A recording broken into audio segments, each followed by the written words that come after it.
रूस में क्या हुआ? हम भारत की बात करें, रूस अपने आप में अमेरिका, रूस, ब्रिटेन, बड़े देशों के सूची में आने वाले नाम जो दुनिया के कानून सिखाते हैं, दुनिया को कानून सिखाते हैं, अपने देश में एक छोटी सी मासूम बच्ची का गला रेतने वाली महिला को केवल 5 वर्ष की सजा दी है। क्या है मामला, देखिए। 4 साल की बच्ची का सिर काट हवा में लहराते हुए चिल्लाई अल्लाहू अकबर। कोर्ट ने 5 साल में ही कर दिया आजाद। जब अल्लाहू अकबर चिल्लाती हत्यारी महिला के हाथ से बच्ची का कटा सिर गिरा था और वो कुछ दूर तक गेंद की तरह लुढ़का था। लोग इस महिला के लिए सख्त सजा की मांग कर रहे हैं। 4 साल की एक बच्ची, उसको पालने वाली 43 साल की आया ने एक दिन उस बच्ची की गर्दन काट दी, एकदम अलग। लेकिन ये एक सामान्य क्राइम होता है, शायद इसलिए इसे एक स्टेप और आगे ले जाएगी। जिसकी हत्या हुई, जिसके परिवार में मातम होता है, उससे भी ज्यादा खौफ पैदा करने के लिए कटी गर्दन बालों से पकड़कर सड़क पर निकल गए। अल्लाहू अकबर चिल्लाते, मैं आतंकी हूँ ये कहते हुए, कोई रोकोगे तो बम फोड़ दूंगी इसकी धमकी देते हुए। ये एक खबर है जो 2016 में रूस के मॉस्को शहर में घटित हुई थी। हत्या करने वाली महिला का नाम है गुलचेखरा बोबुकुलोवा और मृत बच्ची थी एनास्तिया मेचरिकोव। 2016 के बाद अब फिर से ये घटना खबरों में।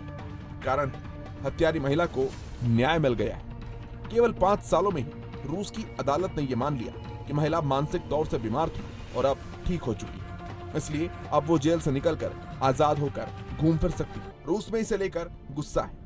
वहां सोशल मीडिया पर लोग इस घटना से हर पहलू पर चर्चा कर रहे हैं। ऐसा इसलिए क्योंकि अल्लाहू अकबर चिल्लाकर बच्ची का कटा सर लेकर सड़कों पर घूमने वाली इस हत्यारी महिला ने तब कुछ ऐसा कहा था जिससे इसके मानसिक बीमार होने की बजाय एक आतंकी की छवि बनी थी। गुलचेखरा बोबाकुलोवा ने तब ये कहा था कि पुतिन ने सीरिया पर जो बमबारी की है उसी का बदला लेने के लिए उसने बच्ची का गला काटा है और अगर उसका वश चलता तो वो पूरे परिवार का गला काट देती।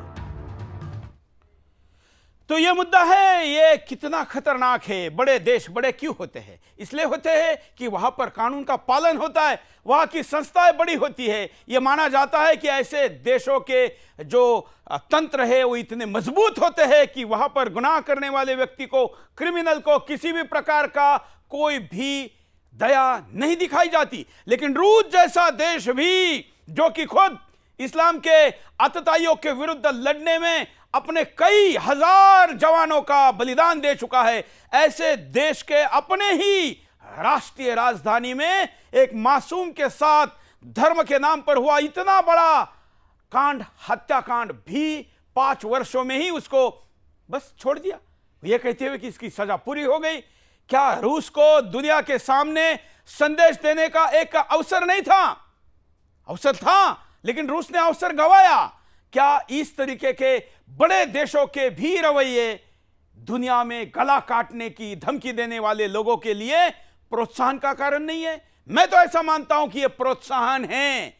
रूस को इसलिए कभी भी इतिहास माफ नहीं करेगा। और अब देखते, अगर यह मैं ओवरऑल संख्या जोड़ूं तो कोई दिन हिंदुस्तान और विश्व के इतिहास का नहीं बीतता होगा जहां धर्म के नाम पर गला रेता गया न हो। क्योंकि अगर सबकी संख्या जोड़े और दिनों को उससे अगर हम डिवाइड करते हैं तो आपको पता चलेगा कि कोई दिन भी नहीं बचता ऐसे दिन में। क्योंकि जो फांसी दी जाती है, बड़ी सजा दी जाती है, कानून ये कहता है कि ऐसे अपवाद की केस को, जिसको अंग्रेजी का डिफिनेशन है लॉ में, रेयरेस्ट ऑफ रेयरेस्ट क्राइम, मतलब बहुत ही विशेष प्रकार का अपराध जिसके लिए सजा भी वैसे ही विशेष प्रकार की होनी चाहिए। लेकिन रूस ने अवसर गंवाया, हिंदुस्तान ने भी तो गंवाया ही है ना। अभी भी कमलेश तिवारी के हत्यारों को क्या हुआ है? कुछ नहीं हुआ है, बल्कि ट्रायल भी शायद शुरू नहीं हुआ है। ऐसे में रूस, हिंदुस्तान, अमेरिका, ब्रिटेन, चाइना तो खैर अपने यहां पर कानून को स्थापित कर रहा है, लेकिन हम इतने बड़े बड़े कहे जाने वाले देश अगर अपराधी को भी सजा नहीं देंगे तो फिर हम हमारे तंत्र की क्या शेखी लेकर घूमेंगे? प्रश्न है, बड़ा है। आपका क्या कहना है?